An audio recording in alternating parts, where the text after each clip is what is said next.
Something Real, Chapter 1. Abby walked quickly down the alley to the church. The gunshot wound to her arm had stopped bleeding, so she rationalized it wasn't too bad. Abby James was in the WITSEC program, what everyone else refers to as the Witness Protection Program. She had witnessed two members of an organized crime syndicate, the Russian Mafia, murder one federal agent and attempt to murder another before she intervened. As she, a police officer for a small town, opened fire on the two suspects, she was fired upon by her partner, Jimmy. The quick realization that he had been bought out brought her world crashing down. She was able to stop the murder of the second man, hitting two of the assailants before they shot him. He was able to escape in the ensuing chaos.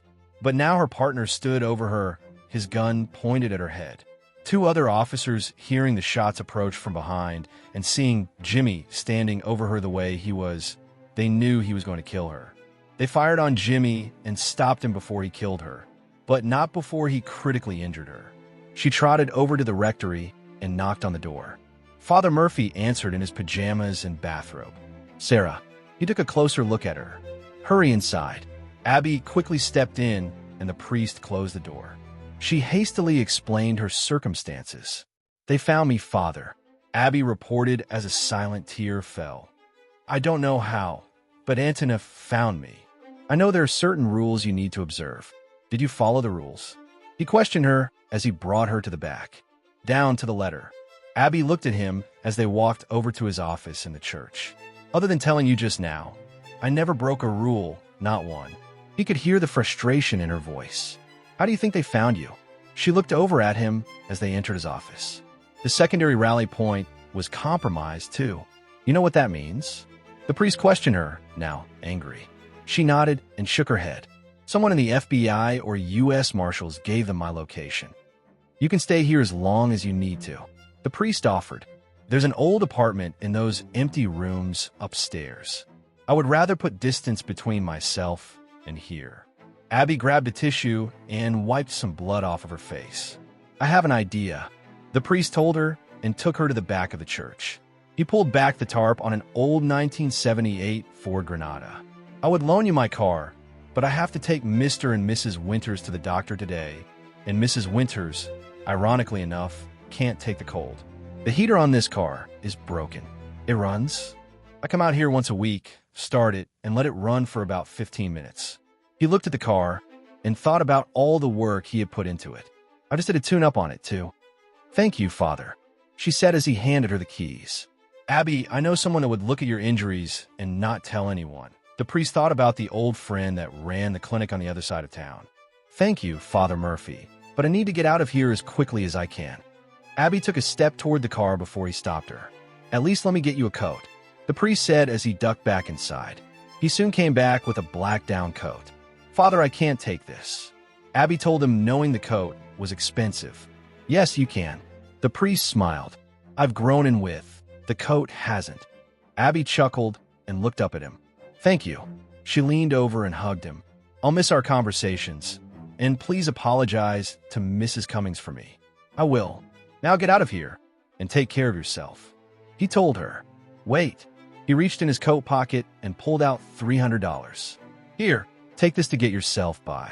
She reluctantly took the money at his insistence and bid him farewell. She promised to get everything back to him or at least pay for it someday. She soon drove out of the lot and headed north. Kearney, Nebraska was part of her past now, and she would miss it. She stopped at the edge of town and thought for a moment. Montana.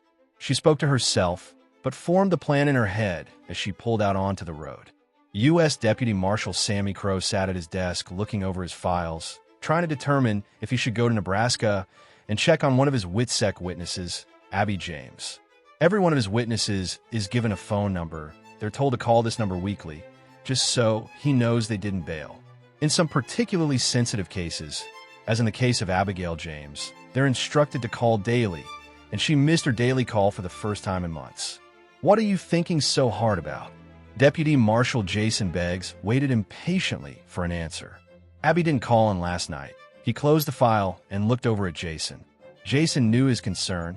That's not like her at all. Sammy picked up the phone and called the field office in Omaha. He explained the situation and asked if one of the marshals could go out and check on her. Did you say the address is 4307 Rocky Road? Deputy U.S. Marshal Brian Gruber was stunned. Sammy sat up. Shit, what happened? Jason looked up quickly at him, and Sammy motioned for him to gather everyone. You need to come here. It's currently a crime scene. All of Sammy's team stood by his desk, waiting for direction. Is Sarah Kingston there? Sammy asked, his heart racing. No, she's not. We'll take control of the crime scene until you get here. It's going to be a couple of hours, but we're leaving now. Sammy pulled out his gear bag and threw it on his shoulder. We'll be waiting. 2 hours and a lot of dread later, the team arrived at the secondary location. She wasn't there. Crow was sick. This wasn't a good sign. They quickly left for her primary residence. Crow was met by Brian at the edge of the crime scene, and they were quickly briefed. I'm guessing the resident is the one you're interested in? Crow nodded. She's not here, but there are 2 males, DOA. Marshal Gruber lifted the crime scene tape, and they all stepped into the front yard. Gruber looked at his notepad. One is Anatoly Polzin, white male, 35 years old, current resident of Newark, New Jersey. The other is Grigory Lukin, white male, 33 years old. He hailed from New York City, both of them heavily armed. Crow turned to his men. You know what you do. Get with the local LEOs and have them walk you through what they've already covered, and then the 2 of you work together to figure out if the other missed something. The men and women of Crow's team quickly located their counterparts, and the group of them headed in the house. Gruber stopped Sammy. Chances are she's alive. Those guys went in there armed to the teeth, and she escaped. I'm not saying she left here unharmed. We did find a blood trail going out the back door and a couple of smudges on the door frame, but I would bet your girl got some help. At least we know she's alive. Crow sighed in relief.